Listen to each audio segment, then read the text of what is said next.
But really, they need to get out of here. We've got 2 squads of riflemen in here, but close combat folks right outside of it. Hopefully this Greyhound can put some pressure. We see a lot of abilities being used right now, and infantry for the Fatherland is up right now, giving them armor, HP regen, and I think it's movement speed. Pack is, however, putting pressure on. So we see a lot of counter, and then counters, and oh, the riflemen who were trapped in that house retreat across the line of fire of everybody, and every single one of them gets killed on the way out there. Audemed obviously disturbed by this. So, we'll see that AFKNinja, making do on his promise, is coming out on the field. He's got his Duffy's anti-tank gun now moving out. And, you know, I really like this positioning here. You'll notice that the Axis don't ever really overextend. They kind of move right up to the front and sit there with their army and wait for the appropriate time to kind of push out. But you won't see this Stug like driving into anybody's base or anything anytime soon. Just kind of hold the front with the bulk of their army. You see nice coordination of units here. We've got the anti-tank gun chilling in the back. We've got the Fatherland HMG team here laying down suppressing fire, and even a little medic bunker. And unfortunately, the Stug, who's just kind of patrolling around, finds the random mine that was laid here earlier by Audemed. So, little good habits there. We've got little hit squads of Greyhound armored cars driving around trying to support the front. Meanwhile, let's look up here. Still kind of light skirmishing going on. These are always going to be your sort of contested territories, all right up here across wherever the front happens to be. We'll see these Greyhounds are just kind of defending their territory, chasing away these retreating units, that sort of thing. And meanwhile, good coordinated pushes here. Notice, by the way, the multitasking going on. Notice that these are that this is Audemed's forces and AFKNinja's forces, and that they're all sort of, every player has units all across the map. And here we have some nice little micro going on here. We got double Greyhound armored cars versus a single Stug, and this is just some very elegant micro. You'll see, oh, does he get the shot off? You'll see that the slow turning radius and the non-existent turret of the Stug makes for a pretty easy target if you have time to sit here and do this. Now, with perfect coordination, AFKNinja could even, if you know, they were talking about this at the time, but it seems like they were only chatting, they weren't on voice chat, could even HVAP some of these Greyhounds so that they could have armor-piercing rounds here. But now the Greyhounds are getting a little bit scared off because they do see this pack flank, and they're just going to run off. And unfortunately, I feel like they kind of just run in the wrong direction here. They should have probably skirted away from this. Getting a free kill there, though, on that motorcycle, that's pretty nice. But really just need to get out of here. This is I like that he's calling in stuff here and all that, and I think maybe he was just in passing trying to get away. But and this was a bombing run going off right now. We'll see a second round of that. And you know, doesn't do a lot, but I think he was trying to make the best of a terrible situation, which was that he had a good thing going on. They started getting flanked by packs, and then he looked for a retreating path and just kind of got lost retreating. You'll see that this last pack, oh, and this last guy just goes down anyway. So unfortunately, they didn't get the kill on the Stug, and really that bombing run did nothing, so that kind of ended up being a big loss. Reactive artillery here, guarding the flank. This is always a nice actual defensive ability, i.e. defending your own units with reactive artillery. That's, you know, pretty cool. Too often you see defensive players aggressively attacking into your territory by reactivating right on the border so it hits you in your territory. And we're back to where we started, more or less. This is no man's land right here in the center. We've got people fighting and dying pretty much constantly. You'll note just, you know, the high level of play. Constant aggression. This is not, you know, I just did a Newbie Tuesday cast a little earlier. This is not like build up and charge. This is just constantly fighting, constant pressure. You'll notice one squad retreated when it needed to. This squad continued fighting. Now this squad will hopefully retreat if he's paying attention to it. But all of the units are kind of working in coordination. Oh my god, and he gets left behind, so maybe he wasn't even watching that unit there. He might have been busy up here fighting these guys off. So these guys are here retreating. AFKNinja now pushing up onto the top, so just constant pushing in all directions here. We've got a few paratroopers here, a few airborne for Audemed, now getting their recoilless rifle upgrade. And all these mines here for AFKNinja, I want to give him credit for all of these nicely placed mines. Just great fallback positions, i.e. if you're being pursued, run back down this hallway here and inflict some casualties on your opponents. So now we're going to take a look. You know, at the scores right now, it is 500 to 300. The Allies are doing quite well. And finally, now that the smoke is cleared and it looks like they've got control of the center, now these Grenadiers step out here to capture this stuff along with the Volksgrenadiers. Notice again the coordination. These are two different players. They're both working, you know, working together on this sort of stuff. Puma putting some pressure on this southern observation post and getting ready to get a second round out there. It looked like they happen to get most of their units pushed back, and so now they're pushing forward.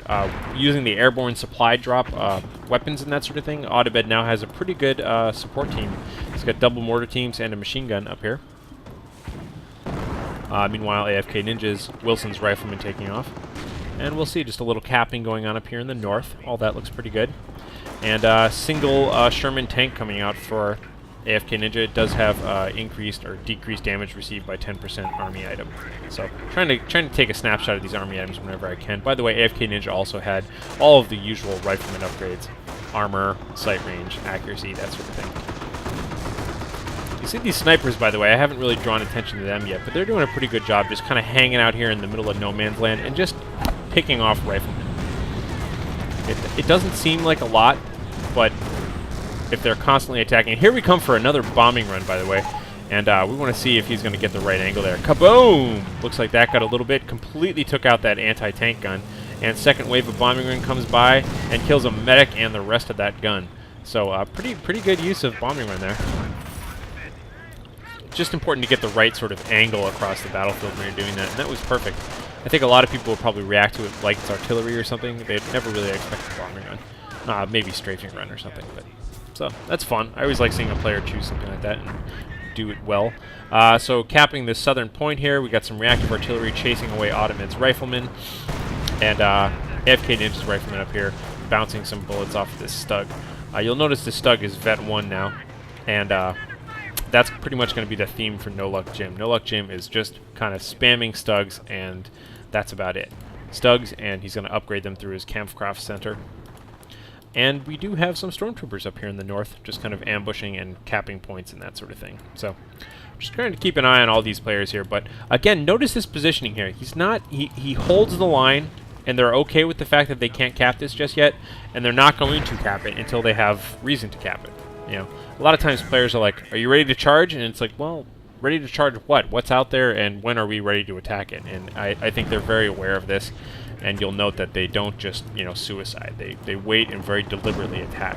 Because this is a pretty serious force right now, but they want to make sure that they use it to the best of its potential. Skilled Tank Destroyer is running on out, and we do have a flare here. I'm not quite sure why that flare was dropped, possibly just for scouting, honestly. And Sniper continuing to be really annoying here. 2 kills, 5 kills there for both snipers. Looks like the the Tank Destroyer is coming out here doing some damage, and we have a pretty nice looking push up here. Snipers are continuing to fire, and looks like maybe some mortar rounds are landing up here. And Audemed is now beginning to get a little bit pissed off at these snipers because they are kind of hammering into his riflemen. Let's take a look down here and see. This is always a nice pair, having 1 Tank Destroyer and 1 tank. You just use the tank to tank, and use the Tank Destroyer to do damage, flank around, that sort of thing. These mortars are moving up. Honestly, I'm a little concerned for them because they are quite exposed now. You kind of want them to be far behind your front lines, and they are at the front line right now with the infantry behind them. So they're definitely at risk, but we'll see. He's also being aggressive, which is not a bad thing because they're pushing up the, pushing up the front over here. But they have lost this point, and they're going to have trouble getting it back for the time being. So we'll see. The mortars are both setting up now, recapping some of this lost territory with the airborne.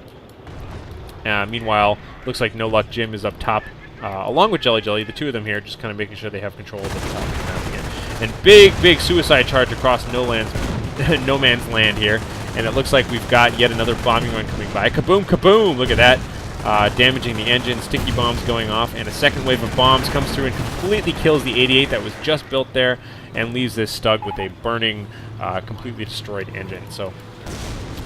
Level 2 Stugs now, by the way. Sorry, Vet 2 Stugs. You can see they have that free MG42 gunner upgrade. And so we've got at least 3 Stugs on the battlefield right now for NoluckJim. So the bombing run, pretty good. Killed the whole gun. And that's always nice to take care of that sort of stuff. So NoluckJim now kind of pushing out, feeling that, you kind of have this ebb and flow of attack, retreat, attack, retreat. You kind of want to, pair your attacks up with their retreats and that sort of thing. So a bunch of Vet 1 infantry here, recoup losses activated, trying to go up and take as much, do as much damage as they can. Doing a pretty damn good job, actually. There's 3 left, 2 left here, 3 left there, and now the tanks are coming in. Now you'd think these tanks had a pretty good shot at this, but they really take a lot of damage, given that the front of this is a really burning Stug, just barely getting repaired. The Vet 2 tanks versus the regular old Shermans, not doing so well. These tanks are taking a lot of damage, and you'll see that we even have, now there goes the first Stug in the front there. You'll see we even are getting flanked by a pack here in the rear, and now these tanks are in a lot of trouble. AFKNinja, however, did activate auto repair. You can see that's on cooldown right now, so that repaired a lot of their damage, but now they have to deal with this anti-tank gun shooting them in the rear armor. Hopefully they can take some damage here. They can destroy this pack, but everybody's kind of facing the wrong way, and this pack is really laying into this tank. And to make matters worse, now they are being flanked by the Panzers from JellyJelly. This is kind of new to JellyJelly's army. He managed to get a couple of Panzers out, and his army items do include armored skirts and increased maxed health. So we'll see that it looks like this tank just barely got out of here, really wounded. Now the Stugs are pushing through, the Vet 2 Stugs, backed up by a pack, backed up by Panzers. All of these are going to have to get out of here. And oh, he just loses a Sherman as well. So looks like AFKNinja can really feel the pressure out here right now. Meanwhile, Audemed is fighting his own little war down here that we haven't been able to perfectly cover yet. Getting suppressed, you know, all this sort of horror that he has to deal with down here. Meanwhile, once again, you'll see that there's a lot of discipline here on the side of the Axis. They won a big fight, and that's fine. He's pulling right back to the same spot that he was covering before with his tanks, and he's just going to chill there. That's good enough for him. Look at me, I'm getting text messaged in the middle of my replay here. Let me throw my phone aside for a sec. But, so, falling back, but not falling back too far, but you will see that the flares up there kind of revealing everybody, kind of discouraging any further attack at this moment. So, lots of repairs going on in the front lines. You see Audemed down here having a big old firefight with a bunch of, you know, with a good amount of grenadiers and being suppressed by these Fatherland HMGs, but he really has nothing at the moment in terms of being able to get past that. So, but continuing to put pressure on the front, constant pressure is always very necessary. And boom! Single landmine takes out 3 riflemen and wounds the remaining 3. Looks like now they are getting jacked by a bunch of stormtroopers. Really bad.